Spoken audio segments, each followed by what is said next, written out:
রায়চৌধুরী বাড়ির লিভিং রুমে সন্ধ্যার আলোয় জমে উঠেছে গল্পের আসর। চায়ের কাপ হাতে নিয়ে বসে আছে সকলে। হঠাৎ লিসির মুখ ঘুরে পাশে বসা আরবির দিকে তাকিয়ে জিজ্ঞেস করে, কে আসবে বাড়িতে? সে আশা থেকে তো শুধু শুনছি তার গুণগান। আরবি এক চুমুকি চা খেয়ে কাপটা নামিয়ে রেখে মুচকে এসে বলল, কে আবার? The one and only, the big son of the family, জিয়ান কিরিশ রায়চৌধুরী। চুলের এক পাশ সরিয়ে ক্লাসিক ভঙ্গিতে পেছনে ফিরে কথাটা শেষ করে আরবি মুখ থেকে এমন নাম শুনে কাবির চোখ বড় করে বলে, আরে বোন আসতে বল, এমনভাবে বললে তো আমার কিডনি বের হয়ে যাবে। ঈশান মজা করে বলে, চিন্তা করিস না, আমি তো আছি, ভোমর দিয়ে সেলাই করে দেব। সবাই হেসে ওঠে। ইয়াবি বলে, হ্যাঁ একদম পার্মানেন্ট মৃত্যু। সবাই যখন হাসির রোল তুলছে তখন সুরভীর ঘড়ির দিকে তাকিয়ে বলে, বড় আব্বু তো বলছিল 7টা আসবে, 7টা বাজতে মাত্র 1 মিনিট বাকি। ঠিক তখন টং টং বাড়ির গেট বেল বাজে। সুপ্রিয়া দ্রুত উঠে গিয়ে দরজা খোলে আর দরজার ওপাশে দাঁড়িয়ে থাকা ছেলেকে দেখে চোখের জলে ভরে ওঠে, কণ্ঠে কেঁপে ওঠে, কিরিশ, আমার সোনা ছেলে। সুপ্রিয়া কিরিশকে বুকে জড়িয়ে ধরে। এতদিন পর ছেলেকে দেখে আর নিজেকে ধরে রাখতে পারে না, কান্নায় ভেঙে পড়ে। কিরিশ তার মাকে বুকে চেপে ধরে শান্ত গলায় বলে, কাঁদছো কেন মা? আমি তো চলে এসেছি। চুপ করো আমার সোনা মা, তুমি চুপ করো। ভিতরে ঢুকলে আনোয়ার বলে, কেমন আছিস বাবা? কিরিশ মাথা নিচু করে বিনয়ের সাথে বলে, ভালো আছি, তুমি কেমন আছো বাবা? আনোয়ার মুচকি হেসে মাথা নাড়ে। তখনই কিরিশ চারপাশে তাকিয়ে বলে, আর কেউ ভালো মন্দ জানতে চাইলে না করো মা, আমি উপরে যাচ্ছি। প্রিয়া হালকা রাগে বলে, উপরে যাবি কেন? আগে কিছু খেয়ে নে। এই সব কথার ফাঁকে লিসি আলগা চুলে নরম আলয় মোড়ানো চোখে এক দৃষ্টিতে তাকিয়ে আছে কিরিশের দিকে। তার চোখে পড়েছে 5 ফুট 8 ইঞ্চি উচ্চতা এক পুরুষ, পেশিবহুল শরীরের গঠন যেন কোনো ভাস্কর্যের মতো নিখুঁত, ধোয়াটে চোখ, তীব্র আকর্ষণে ভরা। ফর্সা তাকে কালো স্যুট, কাঁধে ব্লেজার, হাতে রোলেক্সের ঘড়ি, ঘন কালো চুল, প্রতিটি স্টান যেন পরিপাটি পরিকল্পনা গড়া। তার চোখে তাকালে এক অদ্ভুত টান অনুভব করে লিসি, যেন চোখে চোখ রাখলেই ডুবে যাবে এক গভীর পুকুরে। হঠাৎ ক্রিস চোখ ফিরিয়ে তাকায় লিসির দিকে। মুহূর্তে মির্জা পরিবার বলে ওঠে, কি ব্যাপার ডার্লিংকে ভুলে গেলি নাকি? সঙ্গে সঙ্গে হাঁটতে হাঁটতে বলে, নো ওয়ে, ক্রিস কখনো তার ডার্লিংকে ভুলতে পারে? তিনি মির্জা বেগমকে জড়িয়ে ধরেন। আমার পারিশ্রমিক কই দাদু ভাই? মির্জা বেগম হাসতে হাসতে বলেন। ক্রিস মুচকি হেসে বাইরে দাঁড়ানো মারকে ডাকেন। মার ভিতরে এসে একটি বাক্স ক্রিসের হাতে দেন। ক্রিস বাক্সটা খুলে মির্জা বেগমের দিকে এগিয়ে বলেন, আমার ডায়মন্ডের মতো ডার্লিংয়ের জন্য ডায়মন্ড নেকলেস। মির্জা বেগম আনন্দে অবাক হয়ে বলেন, এত দামি জিনিস আনলে কেন বাবা? তুমি আমার জীবনের সবচেয়ে দামি গিফটের এত যত্ন করে রেখেছো, তার কাছে এটা কিছুই না ডার্লিং। ক্রিসের চোখের ভালোবাসা। পেছন থেকে যারা বলে ওঠে, তা ভাইয়া সত্যি ডায়মন্ড আনছো নাকি মজা করছো? মার্ক সলিড গলায় বলে, ম্যাডাম এটা কোহিনূর হীরা দিয়ে তৈরি। বাড়ি জুড়ে বিস্ময়। এ তো শেষ নয়, একজন বডিগার্ড ভিতরে এসে দুটো লাকেজ নামিয়ে রাখে। ক্রিস একটি আনোয়ার হাতে দিয়ে বলে, বাবা এখানে সব কিছু আছে, যার জিনিস তার নামে লেবেল করে দেওয়া, দিয়ে দাও সবাইকে। মা আমি এখন একটু ফ্রেশ হয়ে নিচে আসছি। সুপ্রিয়া পিছু ডেকে বলেন, কিছু খেয়ে যা না।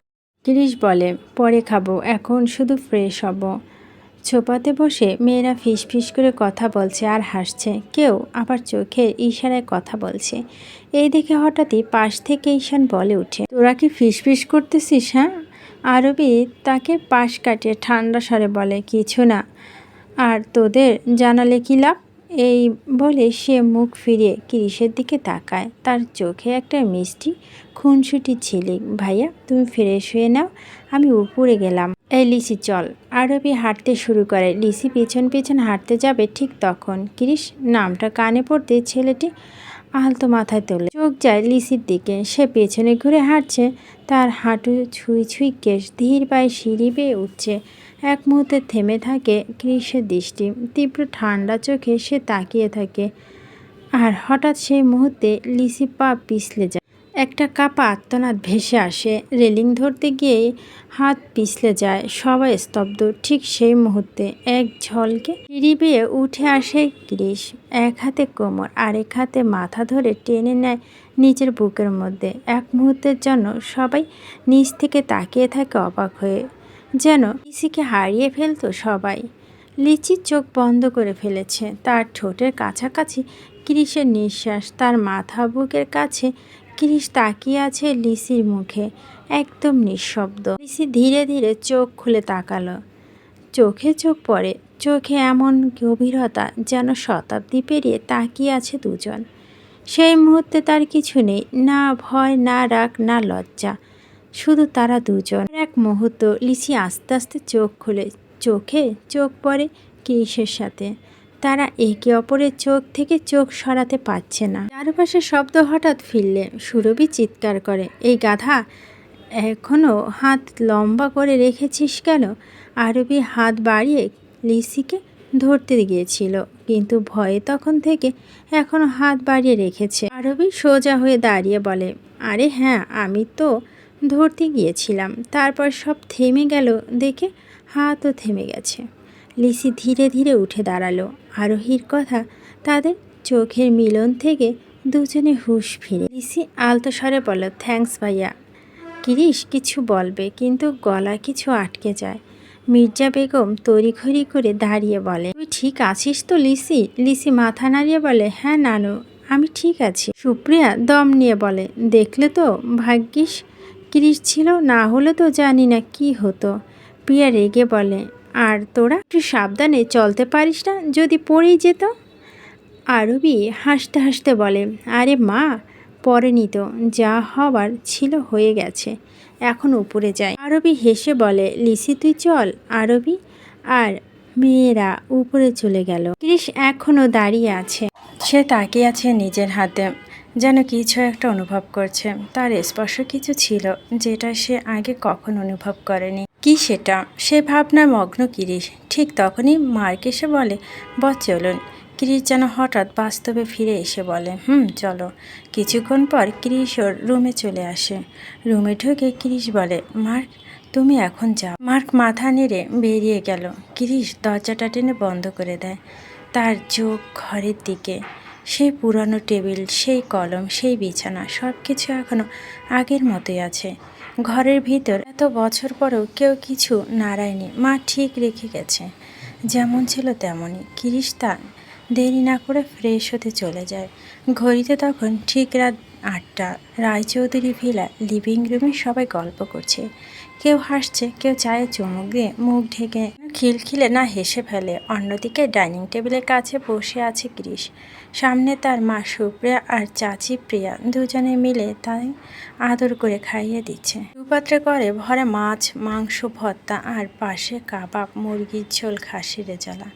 প্রিয়া আদুরে কণ্ঠে, এটা খা, এটা তো তোর পছন্দের। কৃষ একটু বিরক্তি মুখে করে বলল, মা আমি আর খাবো না। সাথে সাথে সুপ্রিয়া ঝাঁপিয়ে পড়ে, এইটুকু খেয়ে নে, না খেয়ে কী করে উঠবি? কাবির পাশে বসে ভিতরে ভিতরে জ্বলতে জ্বলতে বলে, মা আমাদেরকে একটু দাও না, সব খাইয়ে দিচ্ছ বড় ছেলেকে। সুপ্রিয়া হেসে কৃষের মাথায় হাত বুলিয়ে বলে, তোরা তো বাড়িতে থাকিস, আমার এই ছেলে কি বাড়ি থাকে? এখন না খাওয়ালে আর কবে খাওয়াবো? এমন পারিবারিক মায়া মমতার ভিতরে কৃষের ফোন বেজে ওঠে। সে ফোনটা রিসিভ করে। এক মুহূর্তে কথা শুনে চুপচাপ রেখে দেয়। তারপর গলা শক্ত করে বলে, আমার একটু কাজ আছে, আমি যাচ্ছি। আর এই এত চেঁচামেচি আমার একদম ভালো লাগছে না। সে উঠে দাঁড়ায়, মুখ গম্ভীর, চোখে রাগ জমে আছে। সুপ্রিয়া দূরত্ব বলেন, আরে দাঁড়া, তোর কফিটা তো নিয়ে যা। কৃষ পিছনে না ঘুরে বলে, আমি উপরে যাচ্ছি, কফিটা উপরে পাঠিয়ে দাও। সুপ্রিয়া ইতিমধ্যে কফি বানানোর শেষ প্রায়, শুধু কফি কাপে ঢালতে বাকি। এই সময় সুপ্রিয়ার হাত থেকে কফি নামাতে একটা শান্ত কণ্ঠ লিভিং রুমে কোলাহল ঢেকে বলে ওঠে, আপনি তো নিজে নিয়ে যেতে পারেন, আর একটু বসুন না, কফিটা তো প্রায় বানানো হয়ে গেছে। লিসি, সে একদম সরলভাবে কথাটা বললেও কিন্তু কথাটা যেন কৃষের বুকে আগুন ফুলকি ছুঁড়ে দিল। সিঁড়িতে দাঁড়িয়ে থাকা জিয়ান কৃষ রায়চৌধুরী ঘুরে তাকালো, চোখে তীব্র রাগ, ঠোঁট চেপে কথা বলে, তুমি কফি নিয়ে আসবে? তুমি বাদে যদি আর কেউ আমার ঘরে আসে তাহলে তার আমি কি হাল করব সেটা আমি নিজেও জানি না। চারপাশটা হঠাৎ ঠান্ডা হয়ে গেল, সবার মুখ থমথমে। আর ক্রিস এক মুহূর্ত না দাঁড়িয়ে উঠে চলে গেল উপরের দিকে। কিছুক্ষণ নীরবতা, তারপর সে নীরবতা ভেঙে আরবি স্বাভাবিক হয়ে বলে, আজ তুমি রে লিসি মামনি, কি দরকার ছিল এমন কথা বলে? লিসি নিচু গলায় বলে, আমি তো জাস্ট বললাম। আর উনি রেগে গেলেন। এইবার শুরু হয় ঠাট্টা। লিচা বলে, এই তো ডিজার মাত্র। সুরভি হেসে, পিকচার আভি বাকি রে। ঈশান ইথেটিক্যাল ভঙ্গিতে মেরি বোন সুপ্রিয়া রাগ সামলিয়ে বলে, তোরা চুপ করবি? তারপর স্নেহ ভঙ্গিতে লিসির দিকে তাকিয়ে বলে, তোমার যাওয়ার দরকার নেই লিসি, কমলা তুই যা। তখনই পিছন থেকে কমলার ভয়েস, ও বাবা গো, তোমার পোলা কি বলল দেখনি? আমি গেলে তো মনে হয় আমাকে কমলা লেবুর মতো চিপে খেয়ে নেবে। ঘর জুড়ে হালকা হাসি ঢেউ বয়ে যায়। মির্জা বেগম পাশে এসে সুপ্রিয়ার কানে বলে, আহা বৌমা, লিসিকে যেতে দাও, ও কিচ্ছু বলবে না। বরং কমলা গেলে ও তো পাল্টে কমলা লেবুর মতো খেয়ে ফেলবে। লিসা হেসে বলে, হ্যাঁ, তুই না গেলে আবার ঝড় শুরু হবে। এভাবে দুষ্টু হাসে, আমার মিষ্টি বোন তুই যা, যারা একদম কিছু হবে না, ভাইয়া তোকে কিছু বলবে না। সবার মুখে একই কথা, একই অনুরোধে ভিড়ে ক্লান্ত হয়ে অবশেষে লিচি উঠে দাঁড়ায়। সে মুচকি হেসে বলে, আচ্ছা বাবা, আমি যাচ্ছি, এত ভয় পাওয়ার তো কিছু নেই। যারা তরিত বলে উঠে, না না, একদম কিছু নেই, তুই যা। কফির কাপটা হাতে নিয়ে লিসি ধীরে ধীরে উপরের দিকে পা বানায়। হঠাৎ মাঝপথে থেমে গিয়ে পিছনে ফিরে বলে, নানু, আমি তো ভাইয়ার ঘরটা চিনি না। আরবি হাসতে হাসতে হাত উঁচিয়ে দেখিয়ে বলে, ওই যে একেবারে শেষ ঘরটা। লিসি মাথা নাড়িয়ে হাঁটতে শুরু করে। দেখা যায় এর কাঁচা ধোয়া উঠছে আর তা হাঁটার সঙ্গে এক অজানা ধুক ধুক মিলছে। সে থেমে দাঁড়ায় সেই ঘরের দরজার সামনে, একটু নিঃশ্বাস টেনে ধীর ধাক্কা দেয়। ঠক ঠক, দরজায় টোকা, কোনো সাড়া নেই। সাহস করে ধীরে ধীরে দরজার হাতল ঘোরায়। দরজা খুলে যায়। ঘরের ভিতরে ঢুকে লিসির চোখ বিস্ময় বড় হয়ে যায়। চারপাশটা সাদা আর অলিভ রঙের মৃদু আভা, সব কিছু যেন অদ্ভুত রকমের পরিচ্ছন্ন, মসৃণ, চকচকে। আলোকছটার মাঝেই যেন একটা রহস্যময় সৌন্দর্য লুকিয়ে আছে। প্রতিটা জিনিস, টেবিলে ইনস্ট্যান্ট বুকসেলফ, পারফিউমের বোতল ঠিক যেখানে ছিল সেখানেই আছে। লিসির মনে পড়ে যায় কফি। সে ধীরে সামনে রাখা টেবিলে কফি কাপটা রাখে, পেছন ফিরে হাঁটতে গিয়ে ঠাস কোনো এক শক্ত পিলারের সাথে মুখোমুখি ধাক্কা খায়। তার ঠোঁট থেকে অস্ফুট শব্দ বের হয়। আর তখনই সেই গম্ভীর রাগী কণ্ঠস্বর ভেসে আসে, তোমার চোখ নেই? লিসি শ্বাস আটকে যায়। তাকে দাঁড়িয়ে থাকতে দেখে ক্রিস চোখ রাঙিয়ে বলে, আছে তো। মুখে মুখে তর্ক করছো না তো আবার? বাই দা ওয়ে, মনে পড়ে তুমি একদিন আমাকে কি বলেছিলে? লিসি অবাক হয়ে কপালে ভাঁজ ফেলে, কই, আমি তো কিছু বলিনি। ক্রিস ধীরে ধীরে তার দিকে এগিয়ে আসে। 1 পা, 2 পা, 3 পা, তুমি বলেছিলে মনে করো। লিসি ভয় পেতে শুরু করে। সে 1 পা করে পিছাতে থাকে। চোখের দৃষ্টি সরালে ক্রিসের চোখ শুধু এক অদ্ভুত আগুন আর ব্যথা। আপনি আপনি এমনভাবে এগোচ্ছেন কেন? তোমাকে কাঁচা চিবিয়ে খাবো কি? এগোবেন না আপনি। একটুকু বলতে লিসি পিছলে যায়। হঠাৎই ভারসাম্য হারিয়ে পড়ে যেতে চাচ্ছিল সে, কিন্তু দূরত্ব। ক্রিস হাত বাড়িয়ে তাকে ধরে ফেলে। এক হাতে লিসির কোমর, অন্য হাতে মাথা, যেন পুরোপুরি আলগে রাখে। কিন্তু ভারে নিজেও সামলাতে না পেরে সে লিসিকে নিয়ে সোজা পড়ে যায় বেডের ওপর। মুহূর্তের জন্য সময় থেমে যায়। দুজনের মুখ এতটাই কাছে যে নিঃশ্বাসে নিঃশ্বাসে আঘাত লাগে। লিসি চোখ বন্ধ করে ফেলে। আর ক্রিস, সে চুপচাপ তাকিয়ে থাকে লিসির দিকে। তার চোখে বিস্ময়, মুগ্ধতা আর না বলা এক আবেগ। তখনই লিসি ফিসফিস করে বলে, উঠুন আমার কোমর।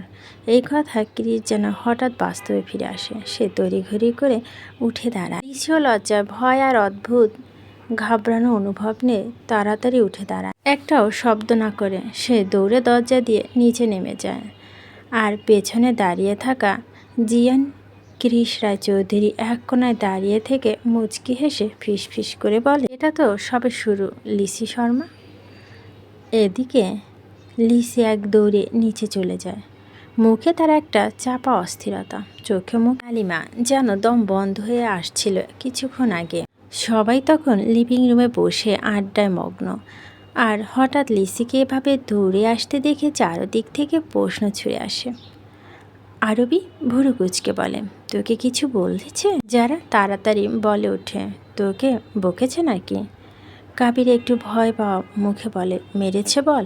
লিসি থেমে দাঁড়িয়ে গভীর শ্বাস নিয়ে হালকা গলা খাকারি দেয়। চোখ নামিয়ে কেবল একটা কথাই বলে, না কিছু বলেনি। একটু থমকে যায় সবাই। তখনই সুপ্রিয়া মুচকি হেসে বলে, দেখেছো, আমি বলেছিলাম আমার ছেলে এতটাও খারাপ না। লিসি জোর করে মুখে একটুখানি হাসি আনে, কিন্তু চোখে সেই মুহূর্তে ঝলক যেন কিছু একটা বলে যায়। কথা চেপে বলে, এমন সময় আনার সোফায় হেলান দিয়ে বসে জানতে চায়, ইয়াবি তোমার মা আসবে কখন?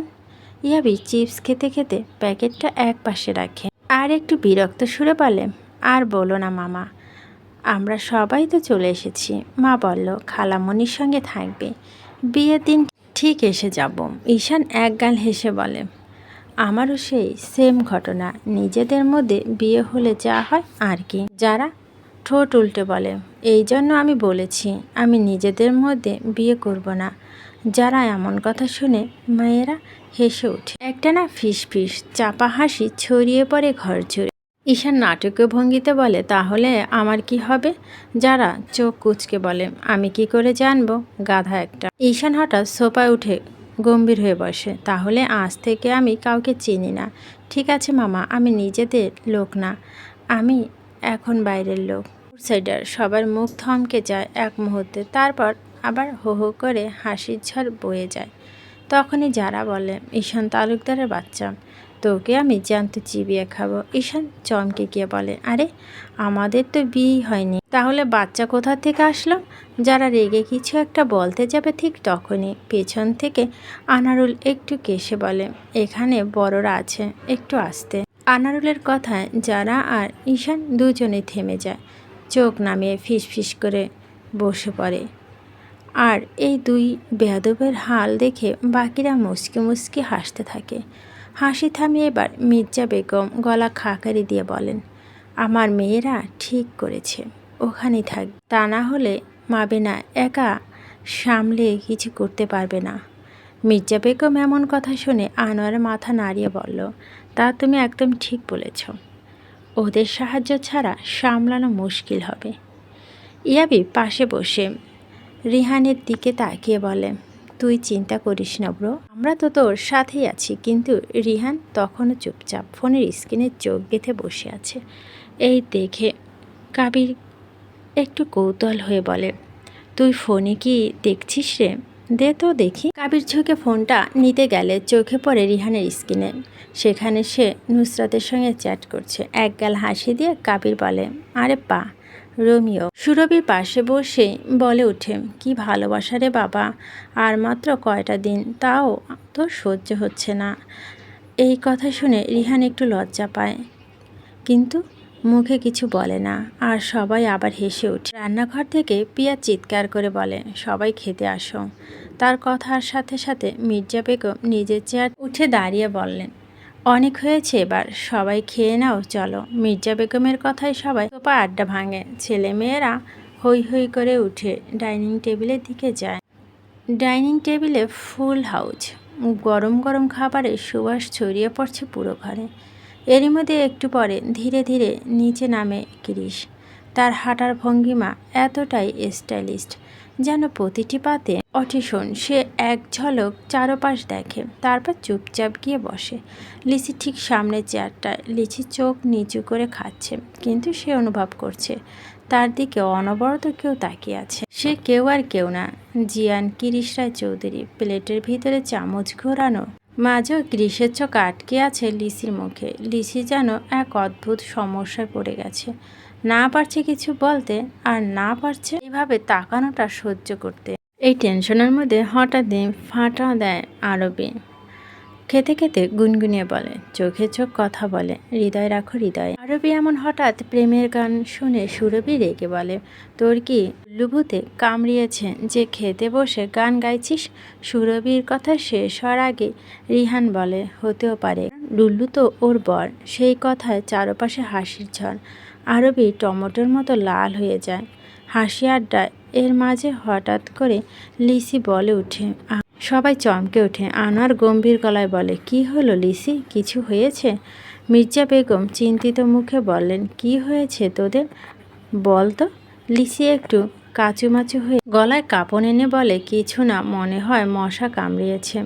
তার এমন বলা এবার আরবি একদম সরাসরি গলা বাড়িয়ে বলে, হ্যাঁ, বিশাল বড় মশা, তাই না লিসি? লিসি এবার মুখ লুকিয়ে ফেলে নিচের চুলে, আর কিরিশ মুখ নিচু করে হেসে ওঠে, চোখে এক অপার্থিক মায়া। আরবি গান গেয়েছিল বলে সবাই নজর পড়ে ওর দিকে।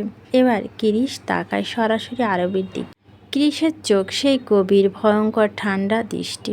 আরবির সঙ্গে সঙ্গে মুখ ঘুরিয়ে নেয়, মনে মনে বলে, ভাইয়া আমারে গিলে ফেলবে মনে হয়। এদিকে লিসি পড়েছে এক অন্য বিপদে। সবার মাঝে বসে থাকা মেয়েটা কোনোভাবেই খেতে পারছে না। কেন? কারণ কিরিশ টেবিলের নিচ দিয়ে তার পা চেপে ধরে রেখেছে, এক হাত দিয়ে চামচ ঘোরাচ্ছে, আর পা দিয়ে একটা নরম অথচ হিংস্র দখল। লিসির শ্বাস আটকে আসছে, গলার নিচে ঘাম জমে উঠেছে, কিন্তু কারো কিছু বলার সাহস নেই তার।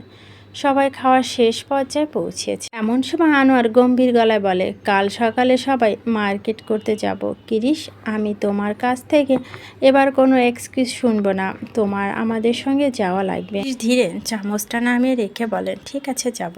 আর বাবা, আপনাকে আর ছোট চাচুকে মিস্টার সংস্কার করতে বলেছি কিনা বিকালে? আনারুল মাথা নেড়ে বলো, আগের দিন প্রজেক্টের ব্যাপারে, তাই না? কিরিশ সংক্ষেপে উত্তর দেয়। এবার লিসা খুশিতে বলে, তার মানে আমরা ফাইনালি মার্কেট করতে যাচ্ছি? আর এই কথা শুনে সবাই একসাথে চেঁচিয়ে ওঠে, ইয়েজ। কিন্তু চিৎকার আবার বিপদ। কিরিশ টেবিলে চাপড়ে রেগে ওঠে, ও শ্যাট আপ, এত চিৎকার করার কিছু নেই, আর ভুলও যেও না, আমি কিন্তু তোমাদের সঙ্গে যাচ্ছি। তারপর চেয়ারে ঠেলে উঠে দাঁড়ায়। মা, আমার খাওয়া শেষ, আমি ঘরে যাচ্ছি। ওরা চিন্তিত গলায় বলে, আরে তুই তো কিছুই খেলি না।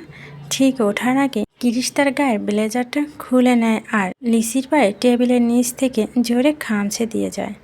ব্যথায় লিসি মুখ চেপে ধরে বসে পড়ে, তবুও মুখ ফুটে কষ্ট বেরিয়ে আসে, মা গো, আমার পা।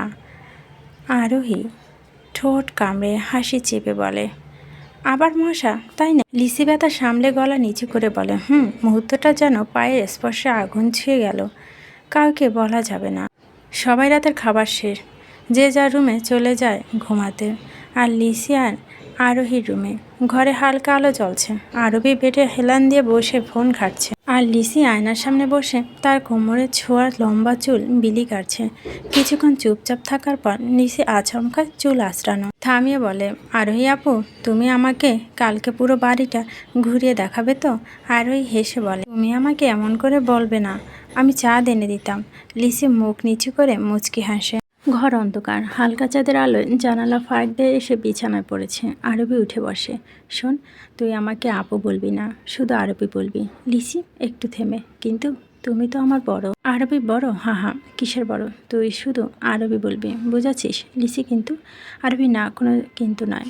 আর শোন, কালকে মার্কেটে যাব, তাই সকাল সকাল উঠতে হবে। লিসি হালকা মুচকি হেসে, ঠিক আছে আরবি, চল তাহলে এখন ঘুমিয়ে পড়ি। রাতে অন্য প্রান্তে, রায় চৌধুরী বাড়ির অপর পাশে আধার অন্ধকারে আলোকিত এক ঘরে বসে জিয়ান কিরিশ রায় চৌধুরী ফোনে কথা বলছে মার্কের সাথে। মার্ক বস, সে এখনো কিছু বলছে না। কিরিশ এক হাত দিয়ে ডিয়ের বোতল থেকে ধীরে ধীরে ওয়াইন গ্লাস ঢালছে, মুখে ঠান্ডা এক গম্ভীরতা। কিরিশ, তাহলে ওকে জ্যান্ত কেটে ফেল। আর হ্যাঁ, নিশ্চিত হ ওর চিৎকার যেন আমি শুনতে পাই। Mark, yes boss. একটু পরে ফোনের ওপাশে এক হৃদয় বিদারক আত্মনাদ ভেসে আসে। ক্রিস ঠান্ডা এক শয়তানির হাসি হেসে বলে, ক্রিস, মার্ক আমি রাখছি, পরের কাজটা তুমি শেষ করো। মার্ক, ওকে বস। ক্রিস ফোন রেখে ধীর পায়চারি করে বারান্দায় আসে, চুপচাপ চাঁদের দিকে তাকিয়ে থাকে। রাত 1:23। লিসির ঘুম হঠাৎ ভেঙে যায়। মুখে পিপাসা। ওঠে পানি খেতে গিয়ে দেখে জগে পানি নেই। নিচে নামতে গিয়ে চোখ আটকে যায়। সামনের পিলারের মতো এক পুরুষ দাঁড়িয়ে আছে, নিস্তব্ধ, নীরব। লিসি একটু ভয় পেয়ে ধীরে ধীরে কাছে গিয়ে বলে, ভাইয়া, এত রাতে এখানে কি করছেন? ভাইয়া। কোনো সাড়া নেই। লিসি সাহস করে হাত রাখলো। কৃষের হঠাৎ তার উপর পড়ে যায়। লিসি আঁতকে ওঠে। ভাইয়া, আপনি? তুলতে গিয়েও টের পায় কৃষের শরীর জ্বলে পড়ে যাচ্ছে। এই লোকটারও জ্বর হয়? আরে পাগল লিসি, উনি তো মানুষ। লিসি দেরি না করে কৃষকে কষ্ট করে টেনে নিয়ে আসে ঘরে। শুয়ে দিয়ে নিজের কোমর চেপে ধরে বলে, বাবারে, মানুষ না, আঠার বস্তা। কোমরের হাড্ডি কুড্ডি গেল মনে হয়। চলে যেতে চায়, কিন্তু কৃষ ওড়না টেনে ধরে। লিসি, আরে ছাড়ুন। কৃষ ঘুরে পানি। লিসি ঠোঁট বাঁকিয়ে, বেশ চালাক আপনি। ঠিক আছে, আনছি। নিচ থেকে পানি আর জলপট্টি নিয়ে এসে কৃষকে পানি খাওয়ায়। তারপর মাথায় জলপট্টি দিতে থাকে। কৃষের জ্বর কিছুতেই কমে না। লিসি মুখ ফিসফিস করে। আগে থেকে বলে নেওয়া ভালো, না হলেও পরে আমার নামে কিনা জানি বলবে। এই যে শুনছেন, আমি আপনার গাটা মুছে দিচ্ছি ভাইয়া। ও কৃষকে শার্টের 3টে বোতাম খুলে মুছে দেয়। সেবাই লিসি নিজেও টের পায় না কখন ঘুমিয়ে গেছে। ভোর 5:47। ঘুম ভাঙে লিসির। চোখ খুলতে দেখে জিয়ান কিরিশ রায়চৌধুরী। চোখে আগুন, ঠোঁটে রহস্যময় হাসি, চুপচাপ তার দিকে তাকিয়ে আছে। লিসি কিছু বলার আগে কিরিশ ঠান্ডা গলায়, তুমি আমার ঘরে কি করছো? দাঁড়াও, তুমি কি আমার সম্মানহানি করতে এসেছিলে? লিসি চোখ বড় বড় করে, কি পাগল নাকি আপনি? কিরিশ ভুরু কুচকে, সত্যি করে বলো, তুমি কি করতে আসছিলে? আমি কিন্তু বাড়ির সবাইকে বলে দিব তুমি আমার সম্মানহানি করতে এসেছিলে। লিসি রেগে গিয়ে, পাগল নাকি আপনি? এই ডায়লগ তো আমার বলা উচিত আপনার না? কিরিশ গম্ভীর হয়ে, দেখছো, মানে তুমি সত্যি কিছু করতে এসেছিলে। আমি এখনই মাকে বলে দিচ্ছি। লিসি, কি বলি কিরিশ, যে তুমি আমার সাথে করতে আসছিলে? লিসি অবাক হয়ে রেগে, কি বলছেন আপনি? আমি কখন আপনার সাথে করতে আইসি? হঠাৎ কৃষ বাচ্চাদের মতো মুখ কুচকে কান্না করার ভান করে, আমি মাকে বলে দিব না, সবাইকে বলে দিব যে তুমি আমার ঘরে। লিসি তাড়াতাড়ি করে বলে উঠে। লিসি, আরে আমি কিছু করিনি, উল্টো আপনি তো সারা রাত আমার ওড়না ধরে রেখেছিলেন। তার বেলায় কৃষ, আমি মাকে ডাকবো? মা বলতে লিসি ছুটে গিয়ে কৃষের মুখ চেপে ধরে। লিসি, চুপ করুন, আমার বাবা কাউকে কিছু বলবে না। কৃষ ভুরু উঁচু করে, আমি কখনো আবার তোমার বাবা হলাম? আর আমি চুপ থাকলে কি পাবো? লিসি নাক চেপে, যা চাইবেন তাই দিব। কৃষ একটু হেসে, সত্যি লিসি? কৃষ এবার কান্না থামিয়ে গভীর সিরিয়াস গলায় বলল। কৃষ, তাহলে আজ থেকে আমি যা বলবো তুমি তাই করবে? লিসি চোখ রাঙিয়ে, মগের মুল্লুক নাকি, আপনি যা বলবেন আমি তাই করব? কৃষ চোখে শয়তানি হাসি, তাহলে আমি সবাইকে বলে দেব। লিসি এবার রেগে গর্জে ওঠে। লিসি, যা বলেন, আপনার কথা কেউ বিশ্বাস করবে না, সবাই জানে আমি ভালো মেয়ে। কৃষ, সত্যি বলবো? লিসি দেন। কৃষ, একবারও কি ভেবে দেখেছ? এত সকালে? না না, ভুলে বললাম। সারা রাত তুমি আমার সাথে এক ঘরে ছিলে। আমি যদি বলি তোমার আর আমার মাঝে কিছু হয়েছিল, কয়জন মানুষ বিশ্বাস করবে যে কিছু হয়নি? লিসি, কিন্তু সত্যি তো কিছু হয়নি। কৃষ ঠান্ডা গলায়, সেটা তুমি আর আমি জানি, বাইরের লোক জানে না। ঠিক আছে, তাহলে বলে দিচ্ছি। কৃষ দরজার দিকে হাঁটা দেয়। লিসি মুহূর্তে ফ্যাকাশে হয়ে যায়, নিজেকে শক্ত করে, দাঁড়ান, আমি রাজি আপনার সাথে। এই কথা বলি কৃষ সিংহের মতো ফিরে আসেন। বেডের পাশে রাখা ফোনটা তুলে নেয়, রেকর্ডিং অন করে বলে, কৃষ আবার বলো। লিসি হতভম্ব, চুপচাপ তাকিয়ে থাকে। কৃষ, কি হলো লিসি? শ্যামা বলো। লিসি ঘা নিচু করে, আমি মুখে বলছি তাও বিশ্বাস হচ্ছে না। কৃষ মুচকি হেসে, না হচ্ছে না, আমি বিজনেসম্যান, মুখের কথা নয়, প্রমাণে বিশ্বাস করি। লিসি চোখ বন্ধ করে ফিস ফিস করে, কোথায় ফেসে গেলি তুই? কৃষ, কি বলছো? লিসি দাঁতে দাঁত চেপে, কি বলবো ভাইয়া? কৃষ বলো, আমি লিসি শ্যামা, আজ থেকে জিয়ান কৃষ রায়চৌধুরী যা বলবে আমি তাই করব। লিসি চুপচাপ বলে দেয়। কৃষ এক টানে রেকর্ডিং সেভ করে। কৃষ, চলো এখন বের হও। লিসি কিছু না বলে দাঁড়িয়ে থাকে। কৃষ হাত ধরে তাকে দরজার সামনে নিয়ে যায়। লিসি রেগে, আপনি সব ইচ্ছে করে করেছিলেন? কৃষ যেটাই হোক, আজ থেকে তুমি ক্রিসের গোলাম। একটা মুচকি অথচ বিজয়ীর হাসি দিয়ে ক্রিস দরজা বন্ধ করে দেয়। লিসা হতভম্ব কিছুক্ষণ দাঁড়িয়ে থাকে, তারপর ধীরে ধীরে দরজার সামনে বসে পড়ে। নিজের হাত পা ছুটতে ছুটতে বলে, লিসি, তোর কোনোদিনও বউ জুটবে না, রাক্ষস কথাকার। মানুষকে সাহায্য করতে নেই, একদম করতে নেই। এই সময় আরবি এসে, আরবি, এই তুই এখানে কি করছিস? আমি তোকে খুঁজে বেড়াচ্ছি। লিসি, কিছু না। আরবি, তুই ক্রিসকে গাল দিচ্ছিস? লিসি, হ্যাঁ, এখন বকবি? আরবি, কে বলেছে বকবো? আমিও দিচ্ছি, আরও দিব।